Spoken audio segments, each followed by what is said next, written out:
Hello, and welcome to Living ABSD, the Ask Kara edition.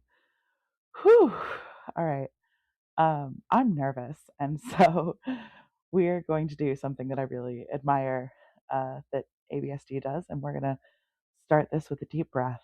So, if you would like to breathe with me, I encourage you to do so. We're going to do 3 deep breaths in.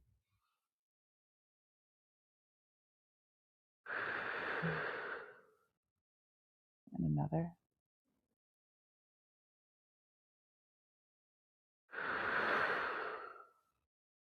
And one more.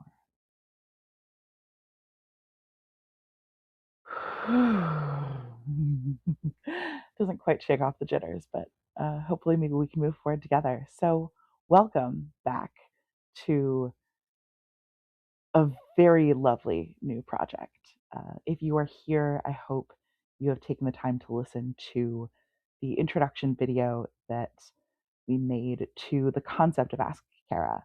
But if not, I want to reintroduce you to that today. Okay.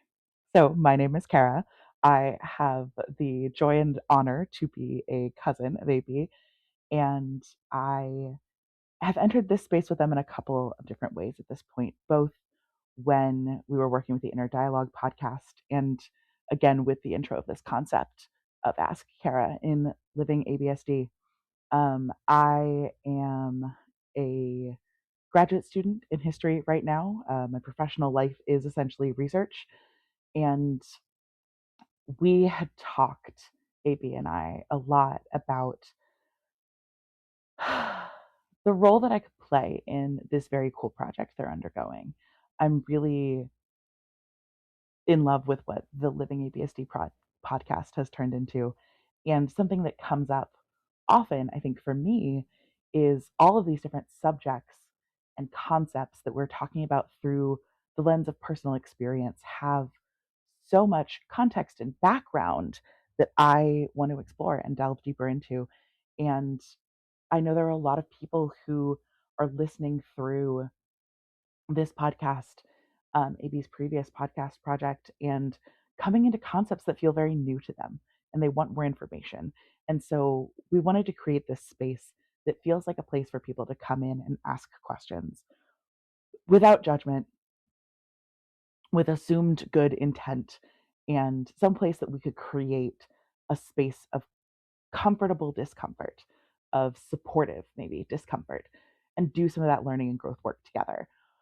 So that is why I'm here. I am Kara, and today we are going to be starting this project really strong with a question that hasn't been asked explicitly, but has been asked implicitly quite a lot since, particularly since AB came out as non binary, and that is, what does it mean to be trans? So, as this project itself goes on, this Ask Kara concept, I think you'll find there are some threads that are running through. But I wanted to start with this part in particular because I think it is a question that is really fair to ask and hard to ask well and kindly, and hard to have answered well and kindly. And so I wanted to try and create some of that space today. So I am Kara. I use she, her pronouns. I identify as queer. That is my sort of sexuality. Um, I am a cisgender woman in most forms of the term. I'm a cisgender woman who also thinks that the gender binary is BS. But in the space here today, with those identities in place, I think it begs the question of, why am I doing this then? Why am I, as a non trans woman, going to be recording a podcast for you about being trans, and about what place trans people hold in our society today? I have some specific answers for that. So I want to lead with this here. First of all, there's a real power imbalance. And if you are someone who is involved at all in conversations about social justice and community and creating equity across systems, one of the things that comes up a lot is that people who are in a marginalized community, whether that is women or people of color or people of non heterosexuality, um, these people are asked to speak for themselves and advocate for themselves all the time, and that is really exhausting. It is really exhausting to have to navigate prejudice and social minority status and also be asked to educate everyone around you. And so, in this moment where I happen to have a lot of information, a lot of experience, a lot of history, and a lot of feelings, it feels like a really good opportunity to say to, in particular, the people who fall under the wide umbrella of transness in my life, hey, take a seat. I got this one. I can answer some of these basic questions because it is also not questioning or challenging my personal humanity or identity to do so. And that's helpful. Reason number two is I care a lot. I care a lot. I love a lot of people in this community, and I have for a very long time. I've realized in the last several years, um, I never know how to say this without sounding like a oh my god I'm so special kind of person, but I've realized in the last few years that I have interacted with the concepts of being trans and non-binary for quite a bit longer than a lot of people around us. This is something that was a norm to me by the time I was in high school. It was something I didn't even question when my first girlfriend and I talked about whether she would ever want to transition. And first girlfriend, like when I was 16, not like in my second coming out. So this has been a piece of my life for a long time. And what happens in that is that you gather a lot of humans around you who you care about a lot. And so I have a lot of people in my life who identify as trans, as non binary, who are trans and non binary. And I've watched them over the last few years in particular really struggle with all of the hits being thrown their way. And if there is anything that I can do to bring some of that questioning to a gentler, kinder, more knowledgeable place, I really want to do that. Which leads into the third reason here. I have a lot of knowledge, and I'm realizing a lot of people don't have that knowledge and don't even necessarily know where to start, don't necessarily understand what questions they don't know to ask. So things like, what does trans mean? What does it mean to be trans? What does this encompass? What doesn't it encompass? How can someone become trans? What changes? What doesn't? And what are trans people asking for?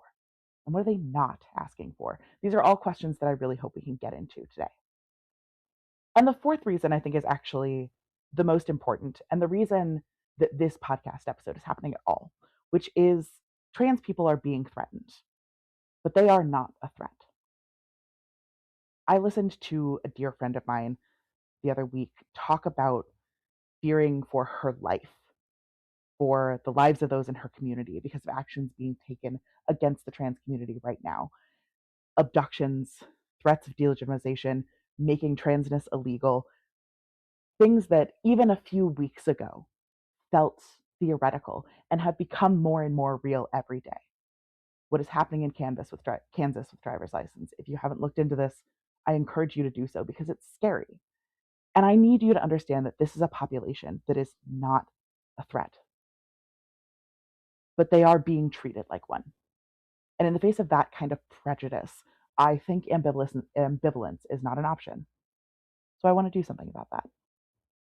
With that in mind, this is sort of our window dressing before I get into some of the deep meat of this episode. A last kind of window dressing moment, I want to take a moment to call you into this conversation. On the very first episode of the first season of this new podcast project, Living ABSD, the line comes up, I'm going to be uncomfortable so that I can grow. And that is one of my personal favorite philosophies. And I really want to ask you to sit with me today and ask, are you uncomfortable with this subject and why? And I want to encourage you to try and grow a little bit in that space because nothing coming out of this conversation is a threat to you or your livelihood. No one in the trans community, in the queer community, is coming for your life or for your way of being. But people in your community might be coming for theirs. So let's be uncomfortable together and let's grow. With that in mind, there's going to be three major sections that I'm going to be running through for this podcast today. We're going to talk a lot about information. I want to give you some basic definitions and answers to questions that you may not have. And then we're going to do some debunking. because one of the reasons this conversation is happening at all is that trans people are being discussed in the public discourse in a way that is very disproportionate to the portion of the public that they take up. And I want to talk about what some of the myths coming out of that are and why they exist. And as we move through that, I want to reach a sort of conclusion, quote unquote, that is the wider picture that we're going to talk about around this subject particularly, but then also how it really relates to the wider point of this project, Ask Kara. So, content. We're going to get big picture for a minute, okay? And you have to roll with me on this a little bit and listen to me when I tell you I've done the homework. Norms in our society are constructs. There are not things that are normal without being decided upon as a collective. They can be very old constructs, they can be very new constructs. But the way that fashion and trends change, what's stylish and what isn't changes, so do the norms of our society. Those are just norms. And the reality is, gender is one of those things. You may already be a little up in arms about this, but let me do some defining for you. So, did you know that sex is different from gender? For a lot of people, these terms are interchangeable, but for the purpose of this conversation, it's important to know that these are actually different things. Sex is a medical concept, not the action, the adjective of sex, male, female, intersex. These are medical terms, biologically structured around genitalia and chromosomes. Specifically, gender is the presentation of those sex characteristics in society. This is why we have the ability to gender parts of the home. The concept that a kitchen is a woman's space, that's a gender norm. That has nothing to do with the biological infrastructure of having a uterus or not having a uterus. So, this is what I mean when I say these norms are constructed. What comes out of this is a lot of very complicated and often unnecessary biological determinist structures. A little too big for what we're going to get into today. But if you want to delve deeper, I encourage you to do so. The important thing here to know is when we're speaking about the purpose of sex and gender and the purpose of drawing a distinction here, it is because we get questions a lot like, well, how can someone be trans if they still have a uterus? Or how can someone be a trans man, if they still have a uterus? Well, their gender is male. Their sex may have been female when they were born, may not be anymore. There's a wide range here of surgical institution and people who will debate how much changes with surgery and how much doesn't. Now I'm going too deep in my own thoughts. But the thing to know, sexual difference is important for reproduction. Gender difference is important for social stratification. Both of these things are important for putting people into categories. When the reality is, both gender and sex are relatively fluid. Sex less so than gender, because anything that is an external norm has a little bit more space to play.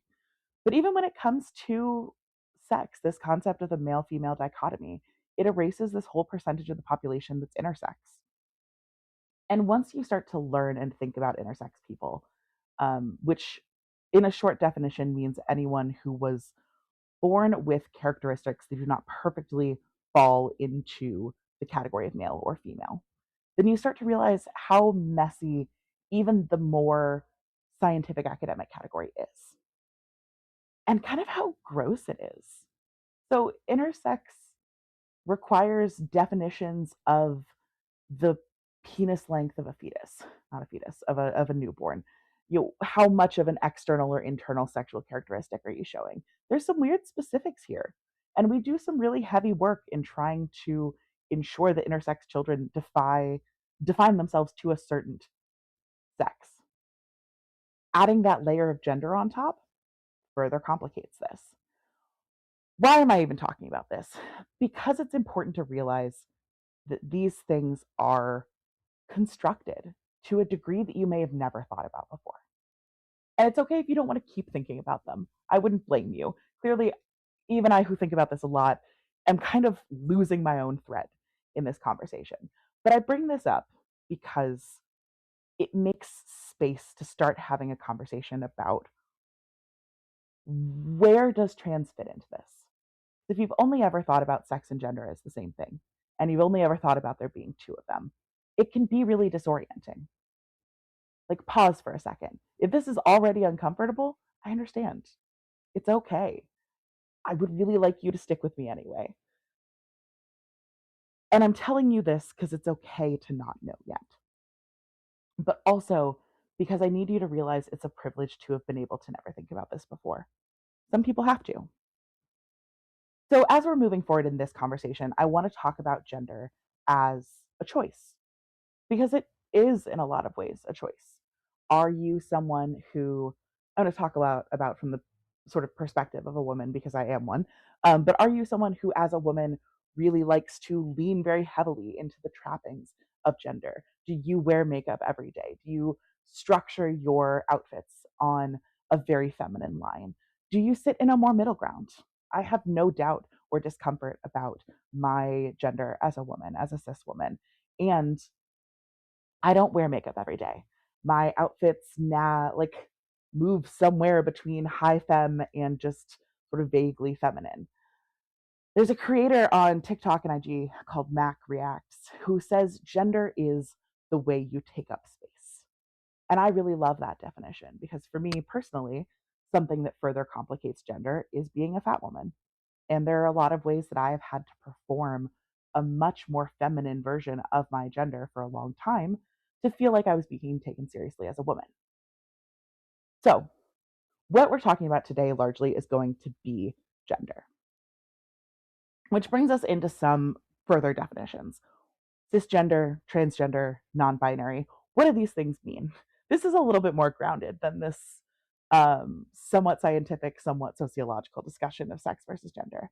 So, pretty straightforward, right? Cisgender is anyone who identifies their gender with the same gender that they were born with, or sex that they were born with, generally speaking. So, I was born as a female. I have female sex characteristics, I have female chromosomes. I am cisgender because my gender aligns with that sex. If you are transgender, it means that your gender does not align with the sex you were born with. Often, okay, not often, historically, we've looked at this in a pretty binary way too. So, transgender people have in the past been defined as someone whose gender is the opposite of the sex they were born with. This is where titles like MTF and FTM come from, which mean MTF, male to female, FTM, female to male.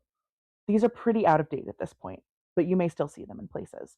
And the reason they're pretty out of date is because we're having this conversation about where the complications in those definitions are. Something that's more common today is something like AFAB or AMAB, assigned female or assigned male at birth. And even those are kind of losing steam as people in the trans community start to discuss how reductionist it is to continue to define someone's gender based off of something that they have rejected, their sex at birth. And how kind of icky it is to talk about someone's adult human grown identity in terms of who they were as a newborn child. So, where does non binary fit into all of this? Quite simply, it means a non binary person is someone who does not identify as either a male or a female in past, or rather as a man or a woman. We've also talked about this as in this sort of conversation with transness, that a trans person is not necessarily non binary, right? Many trans people identify as men or women. They just may not have been the same man or woman as they were born. Something that's changed in this conversation is this concept of transness as an umbrella. And some of this is personal, but something we're starting to see in the discourse is discussing transness as not a singular transition from A to B, from male to female, but as a wider scope of anyone who has transitioned their gender at all. This can be more inclusive, this concept of trans umbrella. And under that definition, non binary people are also trans because they are not aligning their gender with the sex that they were born with. So, wide range. But if you've heard of the Kinsey scale, I don't really recommend, complicated as all old things are, but the Kinsey scale is a scale for sexuality that runs from 0 to 6, which is from straight to gay. And there's all these numbers in between for how gay or straight you can be.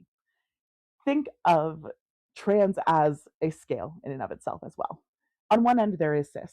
On the other, there is fully singularly gendered, but in the opposite gender that you were born.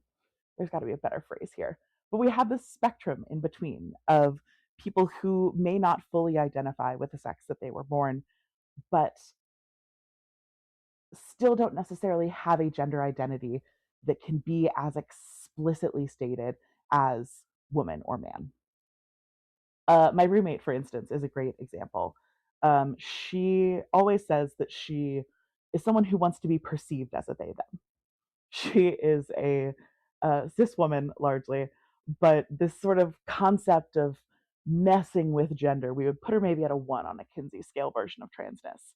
There's a lot of space in here, and there's a lot of people who don't especially care, who are comfortable with that malleability. And this is one of those complicated pieces, right? Is I think when you are not a part of this community of people who have spent a lot of time asking questions about their own gender and sexuality, it becomes hard to understand or be comfortable with the fact that this isn't static. It's not was male is female. It's not was married is now divorced. There aren't always specific singular titles. And where there are, those titles might change. And I can get that it's not always comfortable to be okay with that. But it's why I think the key thing that's going to be under a lot of the rest of this conversation is talking about respect and acceptance. Because this is a lot of information. This, for me, is a decade plus of learning. And the reality is, if you feel like you don't get it at all, that's okay. Are you still accepting what the person who is looking at you tells you about themselves? Because if you only have 1 or 2 people who identify as trans or non binary in your life, you kind of get to just accept who they are where they're at. So I want to draw another quick definition moment, which is this concept of gender versus sexuality. Because something to know is that being trans is not a sexuality, it is a gender identity. So we have this acronym LGBTQ, LGBTQIA, LGBTQIA2S, whichever you please. Yes, I know what all of these mean. Yes, there are a lot more. It's very fun, actually, if you care. So, this LGBTQIA, all of these, except for one, are sexualities. They are about who you are attracted to, is what sexuality is. So I am the B. I am bisexual. I am attracted to people of multiple genders. T in this LGBTQ specifically refers to trans. And that is the sort of standout here in that it is a gender identity. And there is a queerness involved there. But people who are trans aren't necessarily gay, for example. So the relationship to sexuality is different. I would identify as a cis bisexual woman. Someone who is trans could be a trans bisexual woman, or it could be a trans heterosexual woman, meaning that she is attracted to men. So it is important to know that these are technically distinctions. And the reason they're integrated into communities is kind of because it's the only way we've had to understand and mutually support. And it is critical to be a mutually supportive community. There's a lot of history there, there's a lot of background. The other reason that we're all very integrated is because the gay rights movement has largely moved forward at and because of the work of trans people in our community. There's a huge debt of gratitude out there. We all sit under a queer umbrella together, but these are separate things. And I think it is too why it has become so easy to scapegoat the trans community because we've developed culturally an understanding that it's not okay to blame everything on gay people. And the integration of gender identity into conversations about sexuality has sexualized being trans when it is not a sexual identity. So, something to know these are separate concepts. And it's important to keep that in your mind because we're going to start talking about children. But first, welcome to my favorite section, which is the debunking section of this conversation. Because if you're here, you've probably heard a lot of things about trans people on your TV, in your news articles. They're coming up everywhere. There's a lot of conversation happening. And the reality is, most of that conversation comes with very little fact involved. So I want to give you some facts. I want you to know up front, some of these facts might feel incorrect to you. I'm going to try and be very explicit when we move from fact into opinion here. I would love to record Ask Kara sessions that are just my opinions, because I have many. But the reality is, I want this to be a fact based space. So, all of what we have been talking about thus far, these are also not my opinions. They're a little bit more nebulous. There's a lot more conversation involved. But things like the separation between sex and gender, these are things that we talk about in a scientific setting, in an academic setting. These are established factual concepts. So we're going to start simple here with our debunking section. Something that comes up a lot when particularly someone introduces themselves as non-binary and says, I use they, them pronouns, is this very simple pushback moment of, that's not grammatically correct. So we're starting with this one for a reason, because the theme to me of understanding the trans experience and being trans is that this is a community that faces and experiences very little respect. And this is a respect moment. So if your response to someone telling you who they are, what their identity is, taking a very scary moment and coming out to you, and your first response is, well, I'm not going to use they, them pronouns because that's not grammatically correct. First and foremost, grammar is an insufficient reason to dehumanize someone. It just is. It's an insufficient reason to be disrespectful, to be unkind. You not liking something that feels grammatically wrong is not a good reason to reject someone's identity. Second, you are wrong. Fun fact, there is a gender neutral non binary singular. They, them is a grammatically correct singular pronoun in our linguistics. Welcome. This has been true for about 2 decades. So, the American Dialect Society in 2015 named they the word of the year. And it was the word of the decade for the 2010s because it was the moment in the early 2010s that we finally integrated this concept into our dictionary. By 2020, Merriam-Webster, the Associated Press, the American Psychological Association, APA, and Chicago Manual of Style all integrated formally the singular they into their grammatical style guides. This shouldn't be surprising. When I was in middle and high school, so in the late 2000s and early 2010s, we were absolutely bitching to no end about the fact that we couldn't just use they instead of saying she, her, for she or he, for a singular person. They went to the grocery store. They went shopping the other day. You don't know who I'm talking about. I don't know. They were walking down the street. I don't know their gender. I'm just going to identify a person. We use this in our lexicon all the time. It's really normal. And it is actually pretty rude to be like, this is grammatically incorrect when you use it normally. It's actually a very normal thing to do. And we've shifted this independent of moves for acceptance of trans and non-binary people. We have made this grammatical change for decades. This has absolutely nothing to do with gender. It is just a reality of the way that we speak. So these decisions made by all of these dialect societies and all of these style manuals, which are the organizations that normalize essentially how we cite and engage and structure our grammar in the US, they all made this change because it's something we already do. And it is actually something we've always done. The first, not always, but done for a very long time. The first instance in the English language of the use of the singular they was 1375. 1375, we have the first instance of the use of the singular they in writing, in published writing, which means that it was in the lexicon before then. This starts being used quite regularly and then criticized in the 18th century.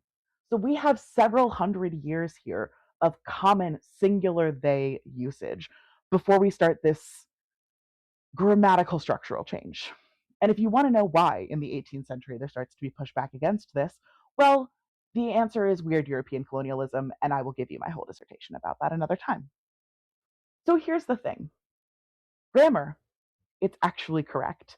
And again, grammar is a really insufficient reason to dehumanize someone. And I'll tell you, that kind of might be the theme running through the rest of this debunking. So that's the simple one, grammar.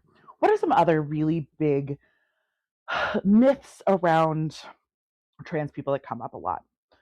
The one that I think I have the most conversations, I won't say fights, but conversations about, is this concept of gender affirming care. So, one of the big worries is what it means for someone to get gender affirming care and whether or not that's a valid and safe thing to do. So, gender affirming care, I think people automatically think about surgery, right? That person is going to go and get a sex change surgery. They are going to change their genitals, they're going to change their breasts, they're going to take off their breasts if they have them. It's a very cut and dry image of what gender affirming care is. And that's really lucky for you if you've never had to have any sort of gender affirming care before, because it is a much wider spectrum than that. And there's a very long process involved if someone wants to get to that end goal of surgical transition. So, gender affirming care is everything from getting therapy and discussing your gender dysphoria with someone up to having a gender reassignment surgery. And there's so many steps in the middle there, and steps that it's important to know that aren't just used by trans people. So, a really great example is one of the first medical steps in any sort of gender affirming care is the use of HRT, which is hormone replacement therapy. Something to know, HRT is something that you get after you've already gone through therapeutic work. Generally speaking, it's not something that you can just get. It's something I struggle to get. HRT is not exclusive to trans people either. This is very important to know. HRTs actually became more popularized, some version of hormone replacement therapy, which I want to slow that down for a minute. Hormone replacement therapy. You're being given hormones. My birth control has hormones in it. That's what the first step in transition is. HRT was used for menopause in the 90s. This is as a sort of research into what medical transition could look like for trans people has gone on over the decades, we have found more and more ways to make the existence of life in female bodies better because of it. So, HRT is very common for people who are not trans. I, for example, undergo some iteration of gender affirming care. I am on a testosterone suppressant. I have a disorder that makes cysts on my ovaries and causes them to misfunction, and my body makes too much testosterone. So I use a medication that is a standard part of a hormonal transition care process for a trans woman, just to help me in my own womanhood. They are not trans exclusive. And if you are trans, they're not always easy to access. So I was given this specific medication, because I have the diagnosis of this ovarian cyst thing. Pretty easy to get, was given to me anomalously when I was 20 without any testing. And they said, here, have a medication, go forward. If you're trans, just getting that step that I had with my doctor in one very rude meeting can take quite a bit more work. And gender affirming care for trans people is often a multi step process. There is therapy involved. Generally, to be able to get even to the stage of hormone replacement therapy, you have to have met with a provider who is certified to sign off that you have symptoms and are in need of medical care. Most insurers require a diagnosis of some iteration of gender dysphoria or something along those lines from a licensed medical health professional to provide you with this therapy, with pills, with nothing more than pills. This is part of an informed consent model. It's useful, but it's also prohibitive. So there's that piece. The thing to know too, this first stage, this is time, this is money, this is effort, and moving beyond it is a very long process.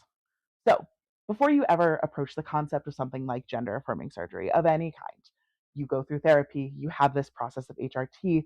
It's an even more extensive process if you're a minor. We'll get to that in a minute. But say you want to have gender affirming surgery. You have started a hormone replacement therapy. You are interested in physically changing your body. The timeline for that right now is a minimum of 6 months and up to 7 years. This is according to a study from the 2018 from the Canadian Society of Plastic Surgeries and of the US and Canada. Canadian Society of Plastic Surgeons of the US and Canada. There we go. They say the mean age for gender affirming surgery is 33, and the mean time is 3 years. And this is after getting other care. So after you have done therapy, after you have spent an unidentified amount of time on some sort of hormone replacement therapy, like medical therapeutic care, you still have this 6 months to 7 years, average 3 year process to access that. And this is not shocking if you know anything about how the system works. One of the biggest myths about gender affirming care is that it's easy and accessible and anyone can get it. And this is where the myths around transitioning children come in. Like I said, we'll get to that in a moment. The reality is, it is a very extensive process. It is practitioner specific. Practitioners who do actual surgical treatment are very specialized. They have very long wait lists. There is a real sense of what a good practitioner looks like. My friends who are interested in and have gotten some form of surgical transition care have shopped for doctors, have gotten recommendations from other trans people, have waited months or years longer than they could have because they knew that they wanted to work with this one person who actually cares, who actually wants to do well by them. So this is a very long process. It also comes with an over 50% denial rate from insurance. Crazy. Nuts. So the idea that it's easy to get in this door is just incorrect. There's also a lot here that you have not thought of. And I want to pause for a second because if you're already kind of bored and uncomfortable, I want you to take that as a sign that maybe you shouldn't be talking about this. It's this very weird thing. We've made it really normal to have a conversation about someone else's genitals and someone else's medical experience because we have opinions about their gender identity. But when you start to actually have that conversation, it's kind of weird. I have these conversations with my friends because I don't find it weird and I find it enjoyable and I want to know everything about them. But if you are uncomfortable already, then maybe don't ask trans people why they want to do it, and maybe start asking your friends why you're having this conversation at all, why they care. Or better yet, maybe start asking your political leaders why they've been allowed to make this an issue. It's nuts. So, to that point, things you don't think of. If someone wants to undergo gender affirming surgery and they are trying to, I'm just going to say this very explicitly, they have a penis and they want a vagina. There's so many things you don't think of about that process. It is not one simple surgery. It is not just inverting a penis. If you want to know more about that surgery, it is fascinating. These are the things that I look at in my spare time, my friends. Things you don't think of. You have to have laser hair removal. Laser hair removal can take minimum 18 months to actually take. But if you want to move skin that is normally on the outside to the inside, that skin can't have hair follicles because they will grow and get impacted and be harmful. So things like when we talk about this 7 year timeline, it's because all of these other stages exist. And gender affirming care, particularly surgical care, is not just about genitals. There's facial shaping, there's chest reconstruction. I have a friend who had a breast removal, and there's a decision of, I have several friends who've done this, there's a decision of whether you want nipple reconstruction or not. Because if you have your breasts removed, they take the nipples with them. So you can either be an adorable little alien and not have a friend's word, not mine, adorable little alien and not have nipples, or you have to go get them tattooed, or some people will do sort of a surgical reattachment. That's its own thing. Wild. There's also wait lists. There's therapy, there's initial consultations, there's insurance checks and scheduling. It took me 18 months to see an in-network dermatologist. How long do you think more specialized care takes? Crazy. The reason I'm saying all of this is because it is probably the myth that drives me the most insane. The idea that this is accessible care for anyone. And the idea that it is accessible care being weaponized against making it more accessible, making it more normalized, making it less stigmatized. Because we're not even to the stage of those first couple. It's not. This is not accessible care. So if you meet someone who wants to do this and has put in this effort, they are very sure, because they have had, by this point, hundreds of people ask them whether or not that's true. And we know they're very sure because also, again, we're talking about the most, sort of the furthest end. I don't want to say the most extreme, but the furthest end of care here. And when it comes to surgery, gender transition surgery has one of the lowest regret rates in medicine, period. Gender transition surgery has a regret rate of about 1%, according to the National Institute of Health. There is a 14.5% average regret rate across all surgeries. Gender reassignment surgery is primarily a plastic surgery. The regret rate from 2023 out of Britain for plastic surgery in general is 60%.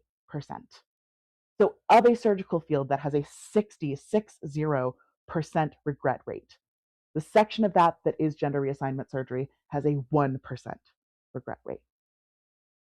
It's extraordinary. Some fun other things. Prostate surgery has a 24% regret rate. Breast surgery, whether reduction or enhancement, has a 14% regret rate. You know what has a 7% regret rate? Having children. 7 times more likely to regret your children than your gender reassignment surgery. Kind of a weird comparison, but it blew my mind. So again, why do I bring all of this up? It's because I think this is one of the myths that is most pernicious. It's a threat. And one of the things that I started this conversation with is, how have we created this narrative that trans people are a threat when the reality is they are being threatened? There are a lot of really big structural answers. And the more important question, I think, is why. But when it comes to how, I do have one answer. And it's the next thing I want to debunk, and it is the use of children. So I want to lead off with something important here. I understand that people have a concern about minors. This is a really common refrain in our culture. And it is important. We can judge a society by the way that they care for their young, by the way that they care for the people who have no power. And also, I think if the last 6 months and conversation about the Epstein files in our culture have shown us anything, it is that using the safety of children as a cudgel is a shield for something much larger. And to turn this against a community that has no history of endangering child welfare is honestly just cruel. So there's my opinion. Let's get back to some facts for a minute. So this question comes up consistently in the conversation. Are kids transitioning too early? Are they transitioning too quickly? Are they transitioning without assessment? Is there a threat of this concept of gender ideology and of being trans, of being non-binary? Is this a threat to childhood? I would like to tell you quite simply, I promise you the answer is no. It may be a threat to your comfort. Your child may come to you one day with an exploration of a gender that is not the one that they were born with, not the one that you did your gender reveal party with. And that may be scary, but that is not a threat to them. And it's really important to separate out your own discomfort and what feels like a threat to you from something that's actually dangerous to your child. Because you know what else is considered a threat to children for a very long time? Being gay. All of the scripts, all of the myths, all of the stories that we are hearing and we are talking about here today have been lifted and translated directly from discourse about why gay people were dangerous from like the 80s to the 2000s, before as well, but that's kind of the height. So let's run through this. First and foremost, genuinely, no. The basic answer is no. That children are not transitioning either too early or too quickly or without assessment. We have no data to support that. There's a key problem here, and I hate it. Because discussing and acknowledging some of this makes me sound a bit like a crackpot. But the fact is, so much of the supposed journalism done about this issue falls into one of two categories right now. If you are seeing articles that make this argument, I can tell you with a researched certainty, I am not a conspiracy theorist about this. I've looked into the data. They are generally one of two categories. They're not well researched, period. They're articles that are exclusively rage baiting, discussing from personal experience, parents who are freaking out. Or they're research based on a single data set of anecdotal evidence from concerned parents. They're not discussion with medical professionals, scientists, and most importantly, they're not discussion with trans people themselves. This is really important. There are a lot of articles out there that are throwing out these really big and inflammatory numbers about transition and regret rates and all of these pieces. And a lot of it comes from data pulled from a discussion board that was established for parents whose children are transitioning and who are worried about it. It's all anecdotal. It's all from a single biased source. It's not real. This data is so mind-bogglingly frustrating, and I really encourage you to go seek out the podcast If Books Could Kill. Michael Hobbs leads a conversation on the article The New York Times War on Trans Kids. Or the podcast episode is titled The New York Times' War on Trans Kids, talking about the use of this data. And it will blow your mind how ill-intentioned this conversation has become. So I really encourage you to go look into that. Because also the key piece is at the bottom of this isn't real. So let's walk through what it actually means. If you have a young child, and let's call them 13, just for the sake of average sort of ages that we're talking about transition, and that's young for the average age. But you have a teenager come to you, and they are interested in transitioning genders. You are a wonderful, loving parent who says, okay, I'm going to support you through this. What are the steps there? First and foremost, if you're a minor, there are several steps that happen before all the steps we've already talked about. The first one is social transition. We don't require adults to socially transition to start seeking gender affirming care, to start going to therapy, getting a diagnosis of gender dysphoria, and seeking some sort of medical hormonal replacement therapy. Also, I say that as though it's not a big deal, but getting a therapist is kind of a really rough process right now. If you haven't done this recently, look into it. This is not a 1 or 2 day situation either. But all of that aside, those steps to even get them require social transition first. So if you are a young boy and you want to start moving through the world as a girl, you have to start doing that in your day-to-day life. You have to start dressing differently. You have to start using different pronouns, going by a different name. These things are required and are part of the first therapeutic step to even be considered for medical transition at all. The important thing to note too is for minors, medical transition actually has two phases. There is still the use of HRT, of hormone replacement therapy. And this is often where people get a little hung up because it is the thing that is long-term impactful. But it's not the first step in medical transition for minors. If you want to medically transition as a minor, you actually start, if you're able, with puberty blockers, which we hear a lot of people freak out about puberty blockers. And they are exactly what they sound like.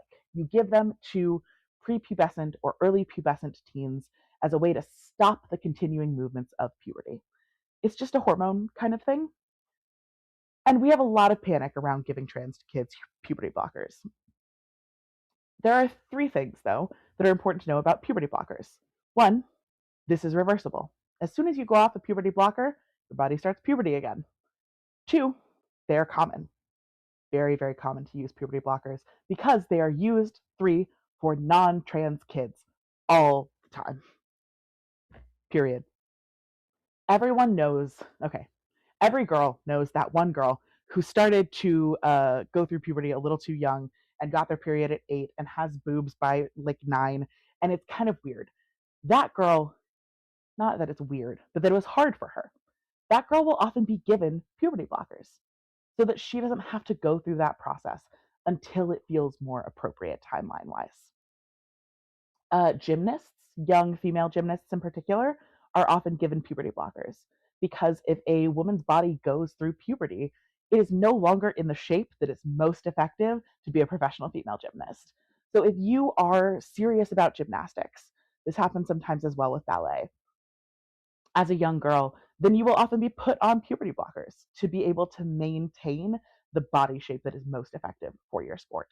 This is true for other sports. This is true for other reasons. We put kids on puberty blockers to increase their quality of life. It is one of the most gentle and simple medical transitions. And some people are still uncomfortable with that. I get that. That's fine. You can still be uncomfortable with doing anything medically to your child. But I want you to think about why. Because is it the same logic of anti vaxxing? We'll get into that one day. Is it because of a fear of transness? Would you let your kid do it if they were on the track to be a professional athlete? And why is their personal identity a lot less important? So that's another thing to know that's really critical. This is the first stage of medical transition. It is entirely reversible. It is very common. We have done it for a very long time, so it does not show any substantial threat of long-term harm, or we wouldn't do it anymore, even in non-trans kids. So you've made it through this first couple of steps, really. Your child is socially transitioned. They've started seeing a therapist. They've taken puberty blockers. They've moved through all of these steps. They still identify as trans. They still want to start transitioning. A question that comes up a lot, because the next stage is hormone replacement therapy, and that is substantially less reversible. It is still reversible, but there are longer term impacts. And the question that comes up a lot is, why can't you just wait? Why can't you just go through puberty as the sex you were born and wait till you're 18? And the short answer is because it hurts, because it's a brutal experience, because it's a lot harder to ever identify as the gender you are if you have to go through puberty as a gender you're not. Talk to someone who is trans. Ask them if they wish they hadn't had to go through go through puberty as the gender they're not. This comes up a lot. The reality too, though, is if you want to start hormone replacement therapy, if you are willing, if you are interested as a youth to start hormone replacement therapy, parental consent is still required. So people are really worried. I think parents often are really worried. Oh, my kid is going to transition behind my back. They can't. They can't. They have to go through all of these stages. It's really hard to socially transition and not let your parents know. It can be done. It's really hard. It's getting harder as we have laws that require teachers to snitch on kids. That is a really great way, by the way, to make sure that a child has no secure adult relationships in their life and will suffer forever because of it. Just kind of a fact. So, back to facts, because clearly I'm on my soapbox again. You've gone through all of these stages. You've done a puberty blocker. You want to get on hormone replacement therapy. Parental consent is required for any medical transition. That includes puberty blockers. Parental consent is required to take every single one of these steps. And still, generally, something like hormone replacement therapy won't be offered to a minor, someone who is underage, until they are 16 or older. So we're talking about 2 years of being a minor and still being able to get this care. And that's kind of it when we're talking about kids. Because there is a last step here, obviously, right? a child transitions, they've gone through socially, they've started hormone replacement therapy, and the thing that we all worry about, that we all rant about, I know this section is getting too long, but clearly I'm on a soapbox, is they're giving kids surgeries. They really aren't. And I've had a number of people come up to me, or come at me, I'm in conversations, not come up to me randomly, but come at me and say, like, well, they're giving kids surgeries. It really isn't happening. It really isn't.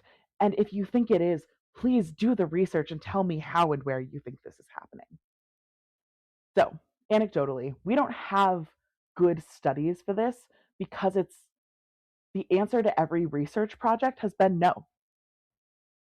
There's a real conversation right now of like, well, there's not evidence out there because they're hiding it. No, they actually have done all of these interviews and they've done the research, and there's not a paper here because the answer is no.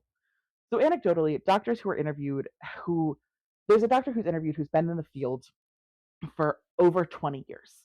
He's become one of the key stones for having this conversation in the US. He's been in this field for over 20 years and can count on one hand any surgery at all that he's performed on a trans minor. And this is only in extreme cases. And it is not genital reassignment surgery. That is really important. Bottom surgery is essentially prohibited on minors across the board. It has happened, but no. So I have to run through my statistics so I can calm down. So there are more articles about genital surgery on kids than there are genital surgeries on kids. That is an absolute fact. So when does surgery on children happen? The Harvard School of Public Health in 2024 published an article with their data that goes up through 2019. It was the most comprehensive. We didn't have a lot of data for a few years, and then the gathering of data in the years since then has largely been banned. So we have this comprehensive data set from 2019, and it gives us the statistics here. 1 in 50,000 minors, 15 to 17, are going to get any sort of gender-affirming surgery. This is 0.00002% of insured minors. So not even of all minors. 1.00002% of insured minors are capable and have gotten this surgery. International guidelines advise against any surgical intervention pre-puberty. 96.4% of these 0.002% of surgeries are chest surgeries. So what that leaves us is this 0.06% of surgeries done on 0.00002% of children. And that's a literally 1 in a million situation of someone who is ever, for any reason, getting genital reassignment surgery under the age of 18. It is with parental consent. It is with a lot of stages of work in the beginning, and it is a literal 1 in a million, 1.67 million actually, percent chance that this will ever happen. Another fun thing to note of these surgeries. So, okay, I'm going to go back a step. 96.4% of any surgery done on a minor, which again, 1 in 50,000 minors. So we're talking about under 100 surgeries. We're talking about very few ever at all. 96.4% are chest surgeries. 97% of those chest surgeries are done on cisgender males. So yeah, is there surgery being done on minors? Is there gender-affirming care, gender-affirming surgeries being done on minors? Yes, every now and then they're being done. 1 in 50,000 children get them, and it is 97% more likely that that child is a cis man than it is that they are a trans child. Across the board, gender-affirming care, puberty blocking, all of it is monumentally more common for cisgender people than for transgender people, and that is particularly true for minors.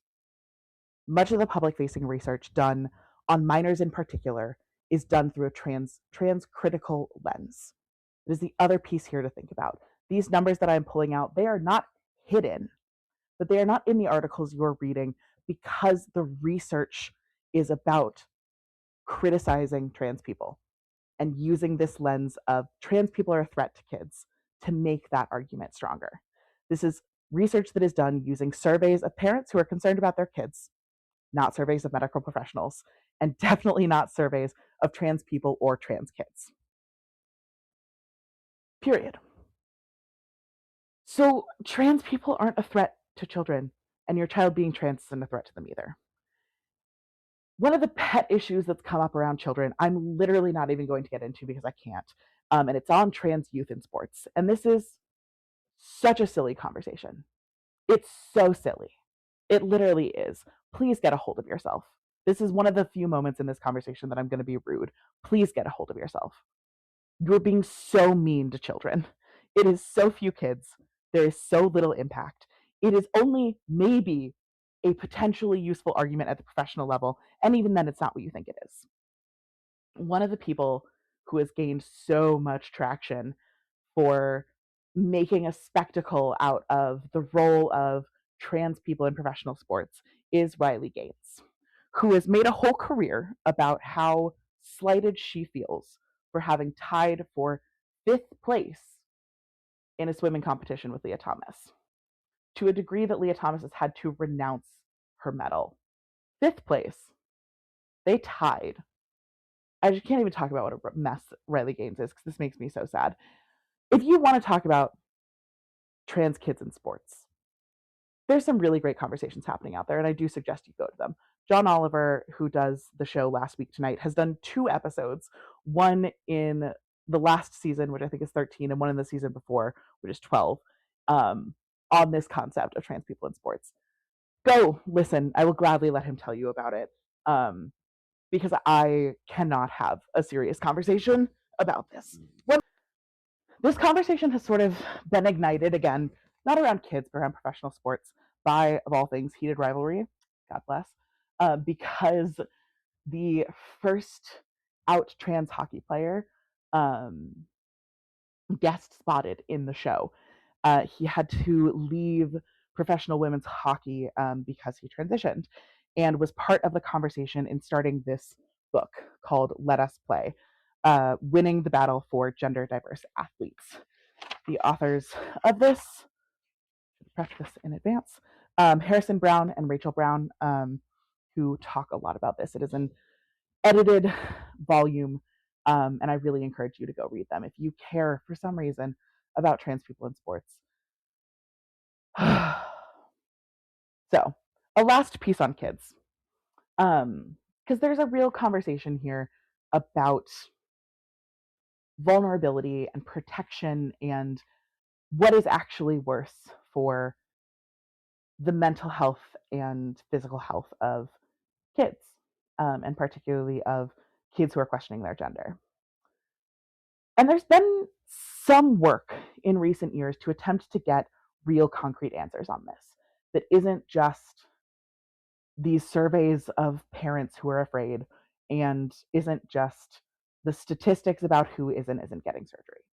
So in 2023, Utah tried to put forth a piece of legislation banning gender-affirming healthcare for minors. One of the requirements for moving this study forward was to conduct a survey.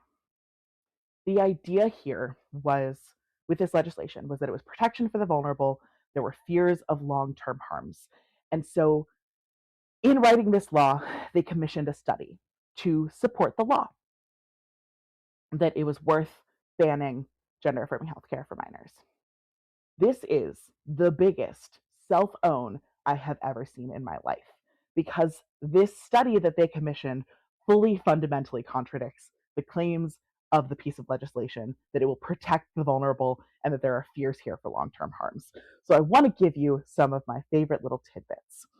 What came out of this study? They showed gender-affirming healthcare for minors has positive mental health and psychological function outcomes, period. It cannot be justified on scientific findings or concerns about potential regret that this legislation should move forward. This is a quote, all major medical organizations in the US consider gender-affirming care to be safe, effective, and medically necessary for transgender youth. That is from NBC News. So they commissioned this study, Utah did, that fundamentally contradicted the legislation it was trying to support. It only showed positive mental health and psychosocial functioning outcomes. That's it. The reality is this is a moral panic. This is not a real problem. So again, I want to say, I understand the concern around minors because I think fear for children is important. My last little soapbox, and then I have another thing to debunk, and then we'll move forward. I promise this is going on forever, but I hope you're having fun. I'm having fun, even though I feel very stressed. I need you to look into where you're getting your information from. I need you to be a critical consumer of media. The world needs you to be a critical consumer of media. If you decide that you don't support XYZ thing, okay, fine.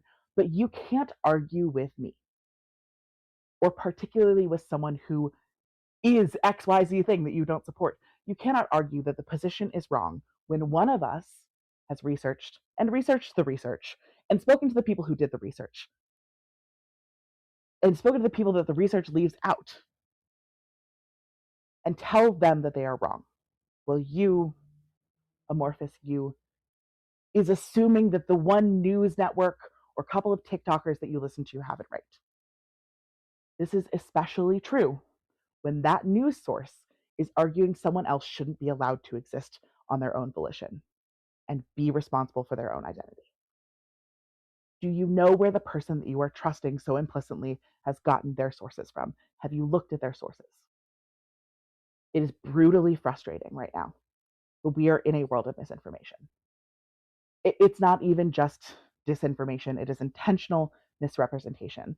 And though that's often where the problem begins, the repetition of false information, even from a place of good spirit, happens over and over again because no one has the willingness, the capacity, the initiative to take a second look. We are in a moment where we have to be critical consumers of news media, even though it is exhausting. I am so sorry. I wish we weren't. Most of us were told we shouldn't have to be, but we do. And in this instance, in this specific subject, the reason we are starting this series that is all about this theme, actually, about critical information and being well sourced and being a critical consumer, the reason we are having this conversation here, beginning with being trans and the reality of trans experience, is that in this instance, the impact of not being a critical consumer is a literal, and I do mean literal, threat to people's lives. So put a pin in that thought because we are coming back to it a lot. All right. I have two more points to debunk, and they are both quite a bit shorter, I promise. The first is the concept that trans people are a threat. I want to spend very little time here because I hope at this point it just feels unnecessary. Trans people are not a threat. This is 1% of our population, and this is not the 1% of our population that you should be concerned about. It is not the 1% of your population making your life actively worse. They're not capable of it. They're being made into a threat, though. And I think that should concern you. This is my big point. Genuinely, I think what should be more concerning here is not the idea that trans people are a threat, but it is why this population is being scapegoated. Because this is something we do see happen historically over and over again. I'm going to come back to that because I actually want to go back to this. Never reorganize on the fly. So, the other narrative I would like to debunk is this idea of the gone too far narrative. It came up politically a lot in both 2020 and 2024 that the left has gone too far and that trans people are the perfect example of this. I need you to know this is intentional right-wing propaganda. And I genuinely don't care what side of the political spectrum you are on listening to this, because propaganda is meant for everyone. It is not just against or for you. Something that happened in 2018 after the Dobbs decision passed and we legalized gay marriage was that people started saying, we can stop talking about gay rights now and equality across sexuality because we've won. This is it. This is where we stop. And the majority of that population is still cis white men. And a lot of people's problems were solved with marriage equality, but calling for the end of this movement based on the successful integration into social structures for one population is pulling up the rope behind us. It is white women abandoning women of color in the movement for voting rights because it's more worthwhile for them to get their own rights than to advocate for the collective. This is a commonly used political argument and it has been proven incorrect. We have not gone too far. And something else I want to note here, because I think this is based on the idea that we're asking something from other people and we're not. How can you go too far asking for human rights, for civil rights, for respect, for societal structure? Just because something makes you uncomfortable doesn't make it too far, just because it's not your lived reality. The thing that I think is important here too, when I talk about this as a political tool, they did an assessment on the 2024 political campaigns. And one of the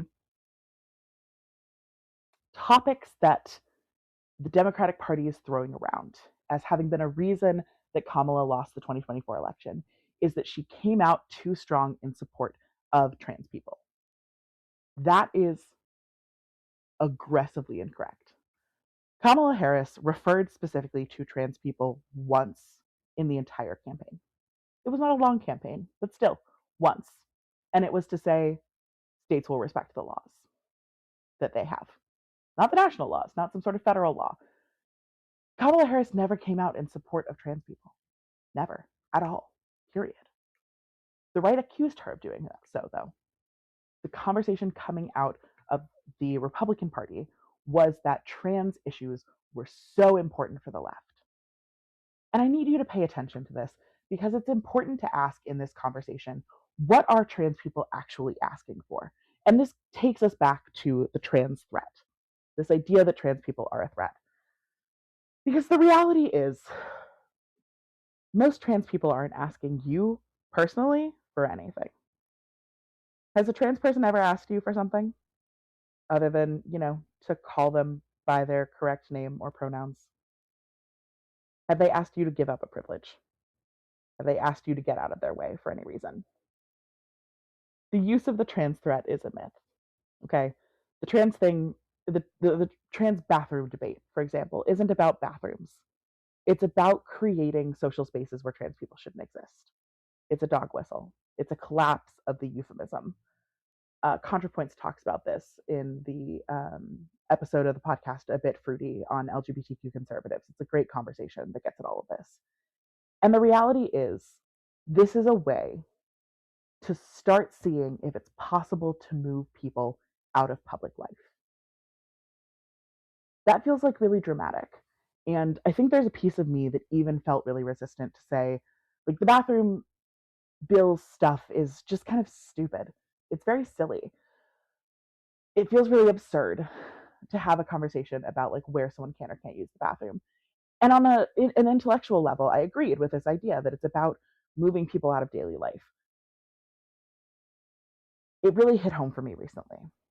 So if you know me, you know that my father now lives on a ranch in South Texas.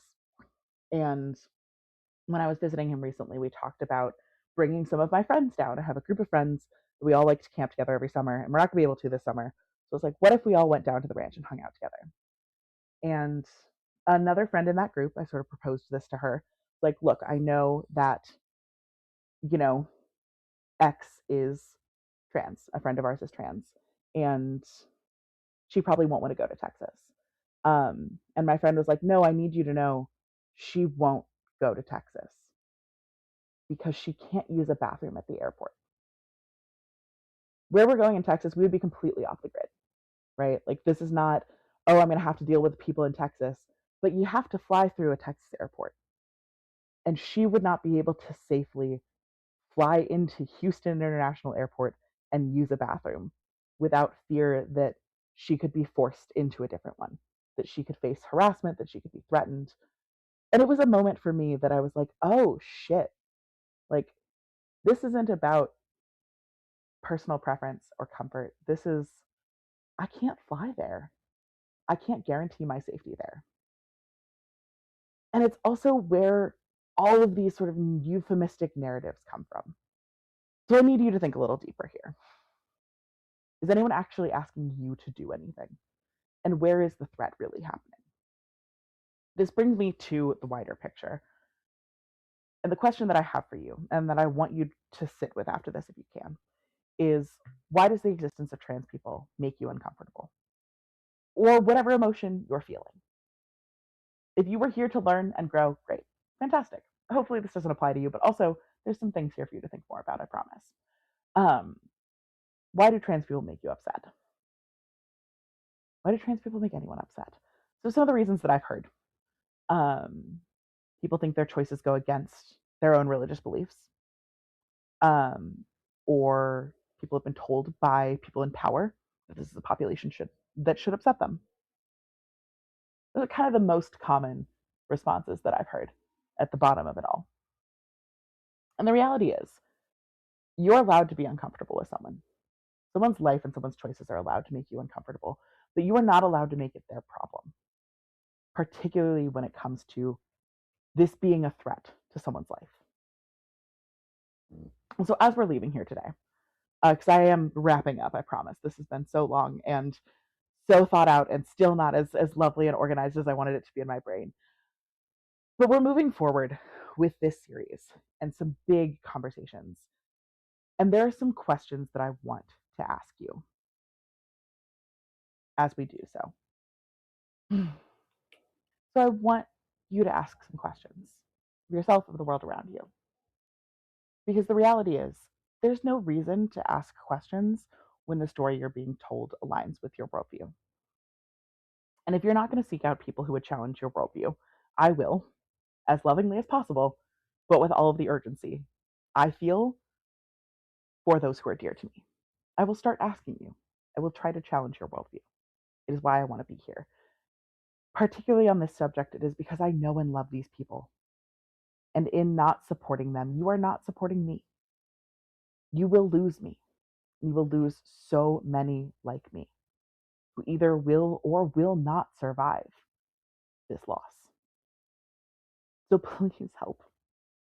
And the other thing is, our media landscape right now is not set up for truth. It's not meant as a condemnation of any one person or thing. I'm just trying to reflect back the world that I see. And as someone whose whole job is seeking truth, I would really like us all to do better.